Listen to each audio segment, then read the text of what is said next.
नमस्कार, आइए जानते हैं हरियाणा की सभी बड़ी महत्वपूर्ण और काम की खबरें। उससे पहले अगर आपने अभी तक इस वीडियो को लाइक नहीं किया तो लाइक जरूर कर दें, साथ ही इस चैनल को सब्सक्राइब कर दें। तो चलिए शुरुआत करते हैं आज की पहली बड़ी खबर के साथ। देखिए पहली बड़ी खबर, हरियाणा की राजनीति में बड़ा विवाद खड़ा हो गया है। नायब सिंह सैनी पर महिला पत्रकार से अभद्रता के आरोप लगने के बाद विपक्ष ने सरकार को घेरना शुरू कर दिया है। आम आदमी पार्टी के नेता अनुराग ठांडा ने आरोप लगाया है कि जब प्रदेश के मुख्यमंत्री पर ही ऐसे सवाल उठ रहे हैं तो महिलाओं की सुरक्षा कैसे होगी। उन्होंने हरियाणा में बढ़ते अपराध, गैंगस्टर कल्चर और महिलाओं के खिलाफ बढ़ रहे मामलों को लेकर भी सरकार पर निशाना साधा। ढांडा ने दावा किया है कि राज्य में हर दिन कई महिलाएं अपराध का शिकार हो रही हैं और पुलिस व्यवस्था कमजोर पड़ चुकी है। इस मुद्दे के बाद हरियाणा की राजनीति में माहौल और गर्म हो गया है, जबकि बीजेपी नेताओं ने इन आरोपों को राजनीतिक हमला बताया है। वहीं चलिए अब अगली बड़ी खबर पर एक नजर डालते हैं। देखिए ये बड़ी रिपोर्ट, पंजाब में हुए धमाकों के बाद सियासत में बड़ा घमासान शुरू हो गया है। हरियाणा के मुख्यमंत्री नायब सिंह सैनी ने पंजाब सरकार और आम आदमी पार्टी पर सीधा हमला बोल दिया है।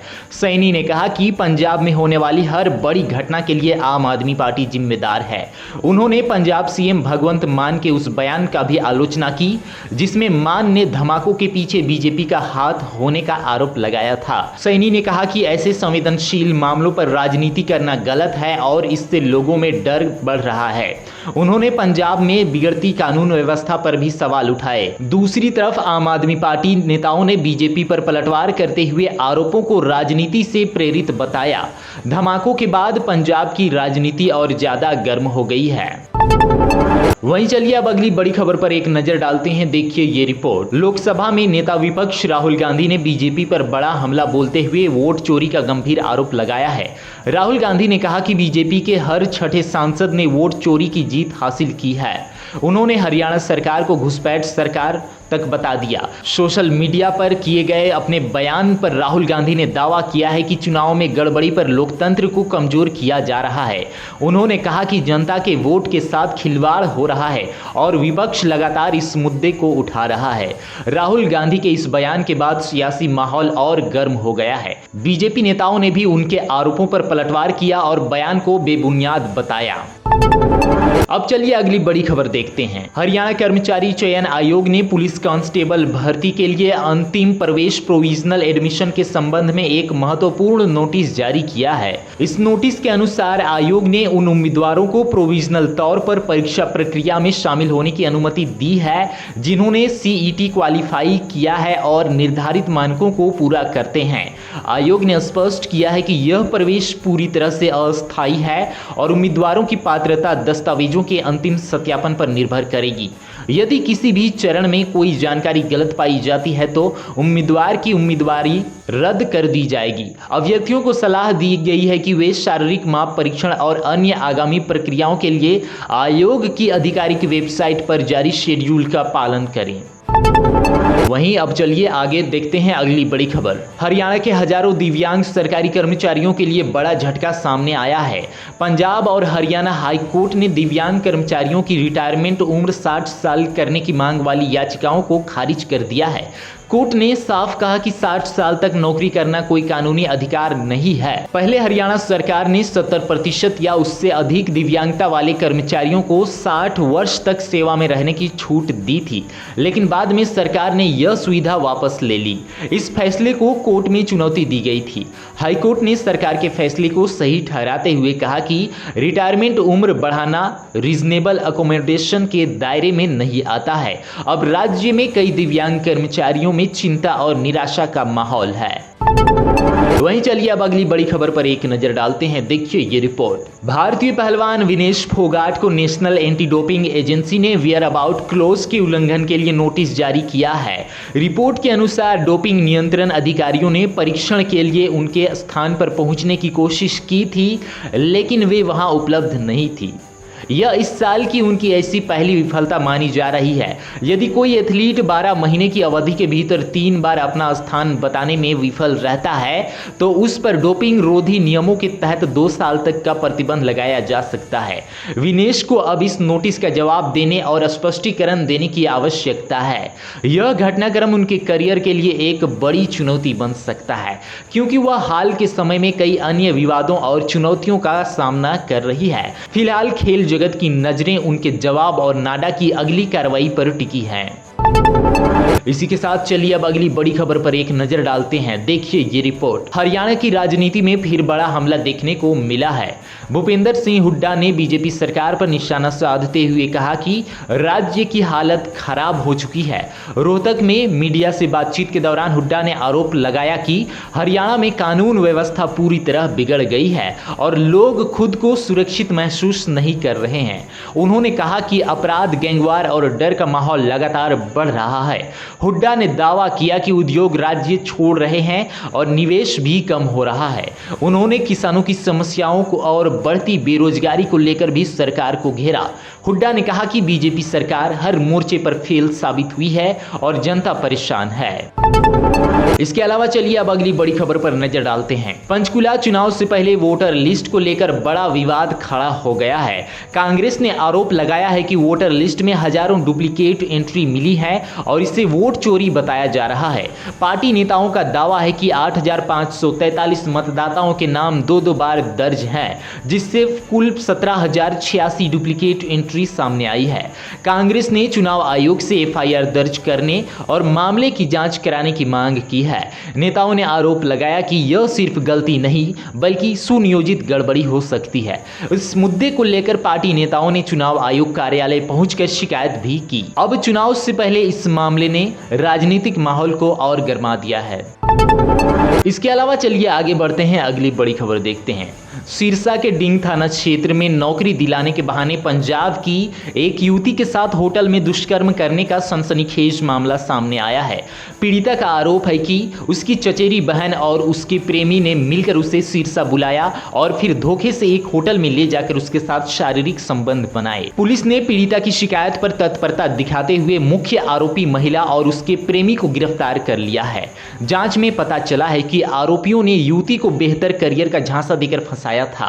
फिलहाल पुलिस दोनों आरोपियों से पूछताछ कर रही है और मामले की गहराई से जांच में जुटी है ताकि इस साजिश में शामिल अन्य पहलुओं का पता लगाया जा सके। यह घटना क्षेत्र में चर्चा का विषय बनी हुई है। वहीं अब अगली बड़ी खबर पर एक नजर। हिसार में एक दर्दनाक सड़क हादसे में 2 युवकों की मौत हो गई जबकि 3 अन्य लोग घायल हो गए। यह हादसा देर रात हुआ जब तेज रफ्तार SUV अचानक अनियंत्रित होकर सड़क पर चल रहे ट्रैक्टर से टकरा गई। टक्कर इतनी जोरदार थी कि वाहन बुरी तरह क्षतिग्रस्त हो गया और मौके पर अफरा तफरी मच गई। आसपास मौजूद लोगों ने तुरंत पुलिस और एम्बुलेंस को सूचना दी। घायल युवकों को तुरंत अस्पताल पहुंचाया गया, जहां डॉक्टरों ने 2 को मृत घोषित कर दिया। बाकी घायलों का इलाज जारी है। हादसे के बाद SUV चालक मौके से फरार हो गया। पुलिस ने मामला दर्ज कर लिया है और आरोपी चालक की तलाश शुरू कर दी है। शुरुआती जांच में तेज रफ्तार और लापरवाही को हादसे की मुख्य वजह माना जा रहा है। पुलिस आसपास के CCTV फुटेज भी खंगाल रही है। अब आइए अगली बड़ी खबर पर एक नजर डालते हैं। देखिए ये बड़ी रिपोर्ट। हरियाणा के हिसार में स्थित होटल डिजायर में अचानक भीषण आग लग गई, जिससे पूरे इलाके में अफरा तफरी मच गई। आग इतनी तेज थी कि उसका काला धुआं करीब 5 किलोमीटर दूर तक दिखाई दिया। होटल में मौजूद लोग तुरंत बाहर निकले और सुरक्षित स्थानों पर पहुंचे। घटना की सूचना मिलते ही फायर ब्रिगेड की कई गाड़ियां मौके पर पहुंची और आग पर काबू पाने का काम शुरू किया गया। पुलिस और प्रशासन की टीम भी मौके पर पहुंची और आसपास के इलाके को खाली कराया गया। शुरुआती जांच में आग लगने की वजह शॉर्ट सर्किट मानी जा रही है, लेकिन असली कारण की जांच जारी है। फिलहाल किसी के घायल होने या बड़ी जान हानि की आधिकारिक पुष्टि नहीं हुई है। अब आइए अगली बड़ी खबर देखते हैं। पूर्व भारतीय क्रिकेटर शिखर धवन ने अपनी पत्नी सोफी के साथ गुरुग्राम में शादी का रजिस्ट्रेशन कराया। दोनों मैरिज रजिस्ट्रार ऑफिस पहुंचे, जहां परिवार के करीबी सदस्य और पंडित भी मौजूद थे। शिखर नीली टी शर्ट और काली पैंट में दिखे, जबकि सोफी हल्के नीले रंग की ड्रेस में नजर आई। दोनों ने शादी से जुड़े जरूरी दस्तावेजों पर साइन किए और कानूनी प्रक्रिया पूरी की। शिखर और सोफी ने 21 फरवरी 2024 को दिल्ली एनसीआर में एक निजी समारोह में शादी की थी। उनकी शादी में केवल परिवार और करीबी दोस्त शामिल हुए थे। दोनों की पहली मुलाकात दुबई में हुई थी और उन्होंने 2025 में अपने रिश्ते को सार्वजनिक किया था। इसके साथ आगे बढ़ते हैं और देखते हैं अगली बड़ी खबर। गुरुग्राम के भांगरोला गांव में एक दिल दहला देने वाली घटना सामने आई है, जहां एक 30 वर्षीय महिला की चाकू मारकर बेरहमी से हत्या कर दी गई।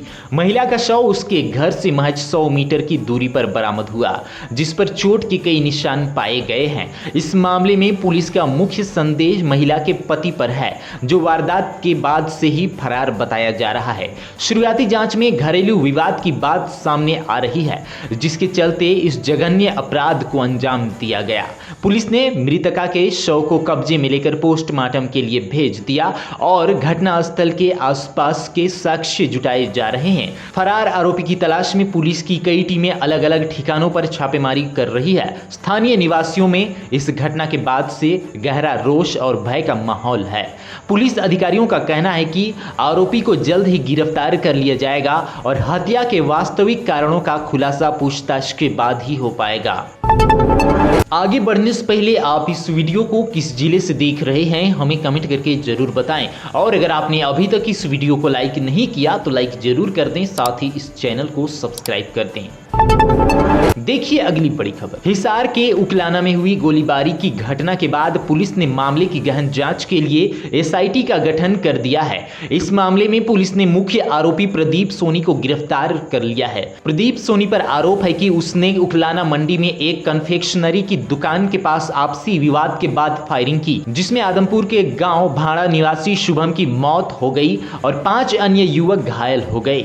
वहीं दूसरी ओर भारतीय जनता पार्टी ने प्रदीप सोनी से किसी भी तरह के संबंध होने से इनकार कर दिया है। हिसार भाजपा जिलाध्यक्ष आशा खेदर ने स्पष्ट किया कि प्रदीप सोनी पार्टी के सदस्य नहीं है। हालांकि आरोपी प्रदीप सोनी का दावा है कि उसने 2 मई को ही भाजपा ज्वाइन की थी और चुनावी रंजिश के चलते उस पर हमला हुआ, जिसके बचाव में उसने अपनी लाइसेंसी पिस्टल से गोली चलाई। पुलिस अब इस बात की भी जांच कर रही है कि निकाय चुनाव के चलते लागू आचार संहिता के बावजूद आरोपी ने अपना हथियार जमा क्यों नहीं कराया था। इसी के साथ आगे देखिए अगली बड़ी खबर। गुरुग्राम में डेटिंग और दोस्ती के नाम पर लोगों को फंसाने वाला खतरनाक गैंग पकड़ा गया है। गुरुग्राम पुलिस ने 4 आरोपियों को गिरफ्तार किया है, जो समलैंगिक सोशल मीडिया नेटवर्किंग ऐप के जरिए लोगों से दोस्ती करते थे। आरोपियों पर युवक को किडनैप कर लूटपाट करने का आरोप है। पुलिस के अनुसार गैंग पहले ऐप पर भरोसा जीतता था, फिर मिलने के बहाने सुनसान जगह पर बुलाकर मारपीट और लूट करता था। एक पीड़ित से मोबाइल, पैसे और एटीएम की जानकारी छीन ली गई थी। आरोपियों ने पीड़ित को धमकाया भी था। जांच में सामने आया कि गैंग लंबे समय से इस तरह की वारदात कर रहा था। पुलिस अब अन्य मामलों की भी जांच कर रही है और आरोपियों से पूछताछ जारी है। वहीं अब अगली बड़ी खबर देखते हैं। गुड़गांव के फर्रुखा नगर में जनगणना कार्य में लापरवाही बरतने के आरोप में 7 कर्मचारियों के खिलाफ एफआईआर दर्ज करने की सिफारिश की गई है। रिपोर्ट के अनुसार इन कर्मचारियों को जनगणना से जुड़ी महत्वपूर्ण ड्यूटी सौंपी गई थी, लेकिन उन्होंने अपने कर्तव्यों का पालन करने में कोताही बरती और काम में लगातार देरी की। प्रशासनिक अधिकारियों ने इस लापरवाही को गंभीरता से लेते हुए पुलिस को पत्र लिखकर कानूनी कार्रवाई करने के निर्देश दिए हैं। ड्यूटी से अनुपस्थित रहने और आधिकारिक आदेशों की अवहेलना करने के कारण इन कर्मचारियों पर विभागीय कार्रवाई भी तय मानी जा रही है। अधिकारियों का कहना है कि जनगणना एक राष्ट्रीय महत्व का कार्य है और इसमें किसी भी प्रकार की अनुशासनहीनता स्वीकार नहीं की जाएगी। इसके अलावा चलिए अब अगली बड़ी खबर पर एक नजर डालते हैं। देखिए ये रिपोर्ट। भिवानी में दिल दहला देने वाला हादसा सामने आया है। भिवानी में रेलवे ट्रैक के पास एक पशु सहायक का शव मिलने से इलाके में सनसनी फैल गई है। शव की पहचान शुरुआत में नहीं हो पाई थी, लेकिन मृतक के मोबाइल फोन से उसकी पहचान करने में मदद मिली। सूचना मिलते ही पुलिस मौके पर पहुंची और शव को कब्जे में लेकर पोस्टमार्टम के लिए भेज दिया। शुरुआती जांच में ट्रेन की चपेट में आने की आशंका जताई जा रही है। पुलिस मृतक के परिवार से संपर्क कर मामले की जानकारी जुटा रही है। घटना के बाद इलाके के लोगों में डर और चिंता का माहौल है। फिलहाल पुलिस हर एंगल से जांच कर रही है और हादसे की असली वजह पता लगाने की कोशिश की जा रही है। अब आइए अगली बड़ी खबर देखते हैं। रेवाड़ी धारेहुड़ा चुनाव को लेकर प्रशासन पूरी तरह अलर्ट मोड पर आ गया है। चुनाव के दौरान किसी भी गड़बड़ी को रोकने के लिए 43 बूथों को संवेदनशील घोषित कर दिया गया है। सुरक्षा व्यवस्था मजबूत करने के लिए करीब 1000 पुलिसकर्मियों की तैनाती की गई है। पुलिस और प्रशासनिक अधिकारी लगातार इलाके में निगरानी कर रहे हैं। संवेदनशील बूथों पर अतिरिक्त पुलिस बल गश्त और सीसीटीवी कैमरों की व्यवस्था की गई है ताकि मतदान शांतिपूर्ण तरीके से हो सके।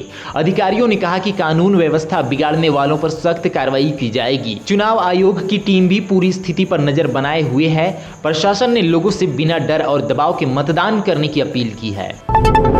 आगे बढ़ने से पहले आप इस वीडियो को किस जिले से देख रहे हैं हमें कमेंट करके जरूर बताएं, और अगर आपने अभी तक इस वीडियो को लाइक नहीं किया तो लाइक जरूर कर दें। साथ ही इस वीडियो को अपने दोस्तों और रिश्तेदारों के साथ शेयर करना बिल्कुल ना भूलें। वहीं अब आइए अगली बड़ी खबर देखते हैं। रेवाड़ी में वकीलों का गुस्सा अब खुलकर सड़कों पर दिखाई देने लगा है। रेवाड़ी जिला बार एसोसिएशन ने जिला एवं सत्र न्यायाधीश की अदालत के बहिष्कार का फैसला किया है। बार एसोसिएशन की बैठक में वकीलों ने सर्वसम्मति से यह निर्णय लिया। साथ ही एसडीएम कोर्ट के बहिष्कार को भी जारी रखने की बात कही गई। वकीलों का आरोप है कि एसडीएम का रवैया सहयोगात्मक नहीं है, जिस कारण उन्हें विरोध करना पड़ रहा है। प्रदर्शन के तहत कोर्ट गेट पर पुतला जलाने का भी फैसला लिया गया।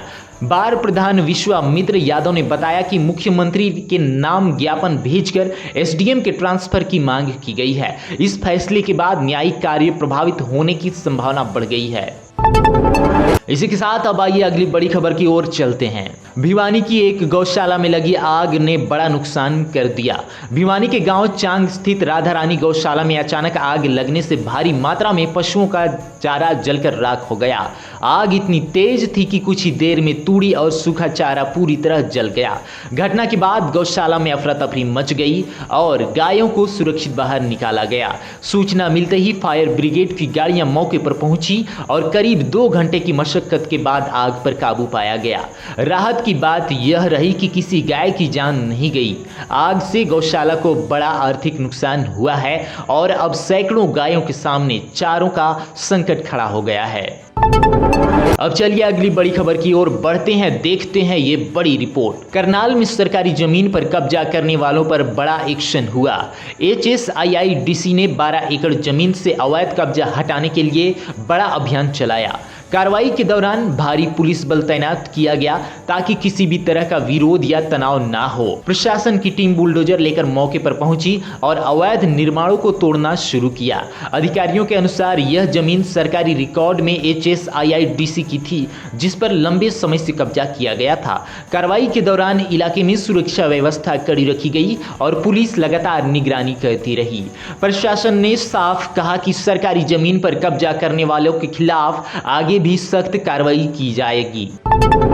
आगे बढ़ने से पहले आप इस वीडियो को किस जिले से देख रहे हैं हमें कमेंट करके जरूर बताएं, और अगर आपने अभी तक इस वीडियो को लाइक नहीं किया तो लाइक जरूर कर दें। साथ ही इस वीडियो को अपने दोस्तों और रिश्तेदारों के साथ शेयर करना बिल्कुल ना भूलें। उम्मीद करता हूं आज की यह वीडियो आपको पसंद आई होगी। अगर आपने अभी तक इस वीडियो को लाइक नहीं किया तो लाइक जरूर कर दें। इसके अलावा इस वीडियो को अपने दोस्तों और रिश्तेदारों के साथ शेयर करना बिल्कुल ना भूलें। मिलते हैं अगली वीडियो में, तब तक के लिए मुझे दीजिए इजाजत। धन्यवाद। आगे बढ़ने से पहले आप इस वीडियो को किस जिले से देख रहे हैं हमें कमेंट करके जरूर बताएं, और अगर आपने अभी तक इस वीडियो को लाइक नहीं किया तो लाइक जरूर कर दें। साथ ही इस वीडियो को अपने दोस्तों और रिश्तेदारों के साथ शेयर करना बिल्कुल ना भूलें।